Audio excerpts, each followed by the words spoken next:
My name is Justin Williams. I'm a butcher at Harlem Shambles, and today we're going to butcher a whole lamb into all the cuts that you would typically see in a butcher's case. First off, we're going to remove the neck. The neck is a cut that would be used for stews or stocks, not necessarily to be used on its own, but it very well can be. You can debone the entire neck, wrap it up with some herbs, and make a very nice roast out of it. But also if you're making any type of soup or stock, the neck is probably one of the first places I'd go to get as much flavor and bang for my buck. Up next, we're going to take off the shoulder section. The way that we're doing it here is to find the 5th and 6th rib, which is where we want to define the shoulder from the ribs. This animal weighs around 50 pounds, and we can expect just about a 100% yield since we're working with the whole animal here. Every single thing on the animal, sparring, glands, or anything that's too unpalatable, you can use for a good use. Be it the bones, be it any excess fat, any meat that's trimmed down off of a cut that you intend to then tie or turn into a chop of some sort. Up next, we're going to focus on the rib section by counting how many ribs we have in the lamb in the first place. The lamb can grow to either have 8 ribs in the rib section or 9 ribs. We got lucky this time, so somebody's going to get a rack with 9 ribs on it. The rib section is typically what would be seen as a ribeye on a cow. You get your rack of lamb. You can also get some cuts that aren't typically seen in many butchers' cases, such as the lamb breast, which is great for tying into a roast. You also get the spare ribs, which don't look like much on a lamb, but I think you'll be pleasantly surprised. The next thing I'm doing is I'm removing the kidneys and the kidney fat from the loin or the saddle, because if that were a horse, that's where you would sit and put them right to the side. Save it for that kidney pie that you're trying to make, or pie crust with that lamb fat. Here, I'm looking for where the top of the sirloin bone is in respect to the back of the saddle. Once I find that, I know I want to cut as close as I can to that sirloin so that my saddle section is as large as I can get it. And then after I'm through all the bone, I then finish my cut through the other side, and I should then have my full and complete saddle. So these are the primal cuts that you will get from a lamb. You first have the neck, the shoulders, the rib, the saddle, the kidneys and kidney fat, and the legs. Next, I'm going to break down the shoulder. The first thing I'm going to do is split the shoulders in half and deal with them independently. And we'll first do that by sawing right through the middle of the spine to then have 2 equal halves of it. So now that the shoulder's split, I'll then be taking off one of the shanks so that we can do a boneless shoulder roast. The shank can be treated as its own cut to then be braised. It can go in a soup. Anything that's low and slow with a moderate amount of moisture, then you can end up with a really nice braised down tender cut of meat. Lamb is different in the way that it has a specific flavor profile to it, which lends itself to different applications than you would normally find in beef, pork, and chicken. Mostly that's due to unsaturated fats being very prevalent in the animal, which then oxidize and give themselves off a sort of unctuous, gamey flavor. More so in overseas lambs than you would see in an American lamb, but at the same time, it opens up a completely different profile to cooking with meat in general. So now what we're doing is we're exposing the meat off of the blade bone and writing a seam that separates basically the brisket and the rest of the shoulder. And we're also going to trim some of the unnecessary fat and fascia just to get everything nice and evenly shaped. So right now we're going around and underneath the shoulder blade. We're trying to keep that flat iron and that Scotch tender of the lamb nice and intact.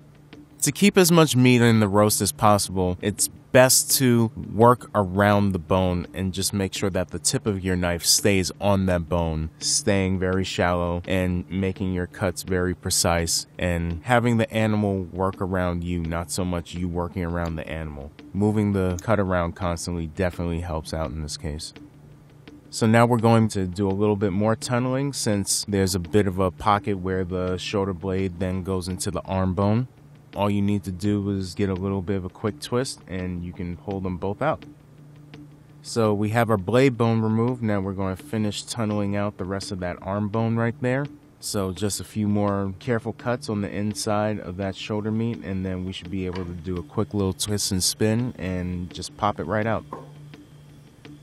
So then we go ahead and start trimming off some of the undesirable parts, such as this little stamp that the USDA puts on the lambs, which that's actually blueberry juice that they use to stamp them, so it's perfectly edible, but it's not always the best appearance and may end up coloring your final product. And then we're going to start tying up the roast. For tying, it's always best to start in the center and define the tightness of the roll that you're trying to get, and then you work slightly from one end to another and then fill in the gaps as you go along. I would treat the boneless shoulder roast as a dry roast. Salt, pepper, quick sear on all sides, put in a pan with aromatics and herbs, and then cook until medium rare on the inside. Deglaze the pan with ginger and beer, and you have yourself a wonderful dinner. Here are the cuts from the breakdown of the shoulder. We're going to come back to the other side of the shoulder a little later on the bandsaw to make round bone chops, blade bone chops, and get the other foreshank off. Next, I'm going to break down the rib section. To break down the ribs, we're going to start by removing the spine or chine bone with the handsaw. What this does is allow us to expose the meat of the rack of lamb itself and also separate the spare ribs and breast from that center bone. Sawing through the lamb is tough at times because you have a good amount of fat on the outside, which can lend itself to being a little slippery, and at the same time, since you don't have the weight of the animal being very heavy, that just then stresses steady and thorough motions that you should use with a knife or saw. So now what we're going to do is define where the rack of lamb is going to stop and where the spare ribs are going to start. You definitely have the choice between using a bandsaw or a handsaw. Since they're small and brittle bones, you will be able to preserve the integrity and have a bit of a cleaner cut on the bandsaw. But here at Shambles, we try to do everything old school based. And just like with the rest of the animal, once I get through the bone, I'll stop and then switch over to a knife to finish my cut. I use the scimitar knife because it has a nice wide spine which gives it enough heft to get through heavier meat. Also, if I really need to, I could just slam down on the spine and finish through the rest of a bone. The ribs are definitely the most praised and popular part of the lamb, which on their own right, they're great tiny morsels of that perfect lamb flavor that people seek out so much. And here, just being very careful, making well thought out long strokes with the handsaw, you're able to saw through the bones without getting a bunch of breakage or any splinters, which would then end up to be an adverse result. So now we're separating the spare rib tips from the actual spare ribs that we're going to do St. Louis style, just meaning that it's a nice rectangular rack of ribs, and we're going to actually separate the ribs. There's a good amount of space in between, so I'm just lining everything up, making sure it's nice and straight. Making sure that all your ribs come out exactly even is quite important to make sure that no one gets an overcooked rib, whereas everybody else is enjoying a nice succulent fall off the bone rib. Nice and even cuts contribute to an easier time getting every single thing to come out exactly the same way. With this side of the spare ribs, what we're actually going to do is come underneath all those little rib bones and cut away the breast from the spare ribs. This is similar to what you would see on a pig as being the belly, but being that the lamb is not as large of an animal, you don't get that big of a result, but the flavor that you get from it is its result within itself. With this, you can cure it and make some bacon out of it. You can also stuff it and tie it as a roast. You can tie the breast around a more lean part of the animal if you don't think it has enough fat to really carry it and keep it moist.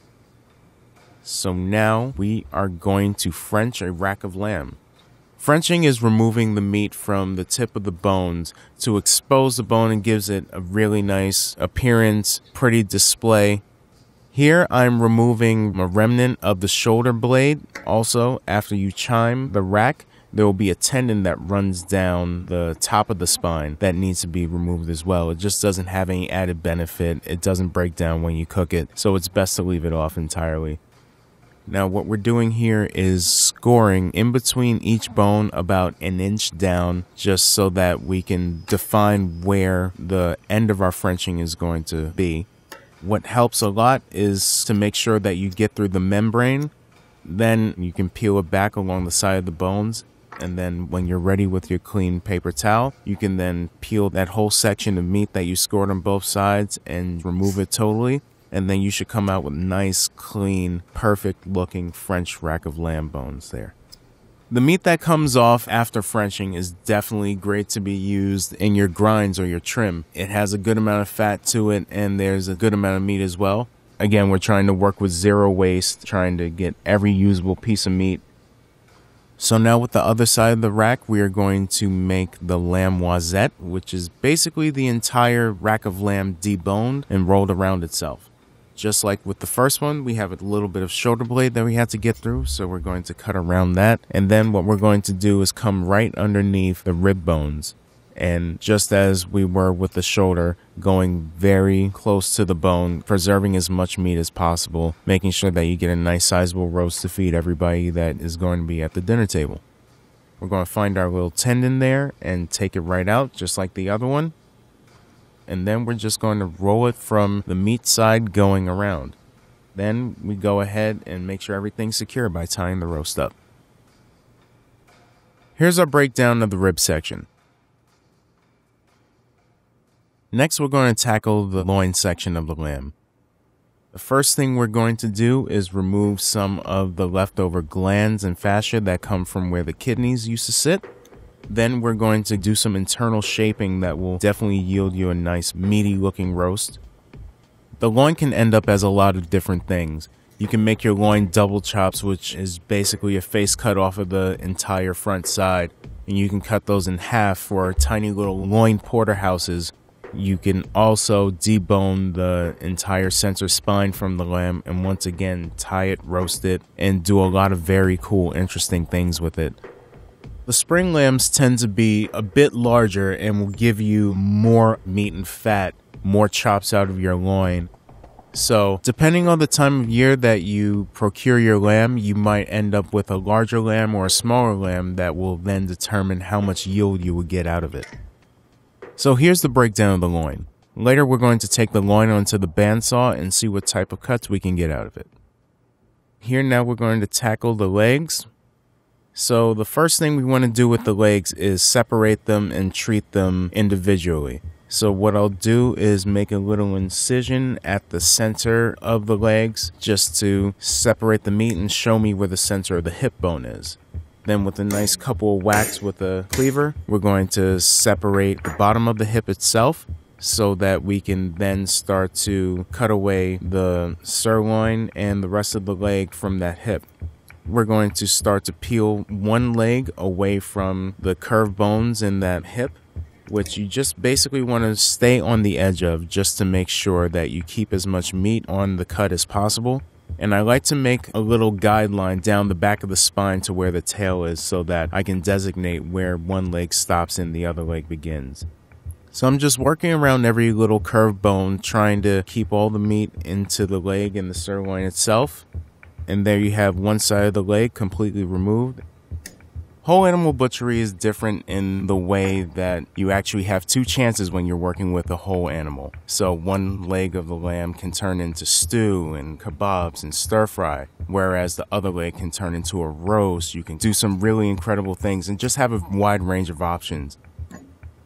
Next, we're going to take a look at the leg and find the separation between the shank and the leg itself by making just again a tiny little incision.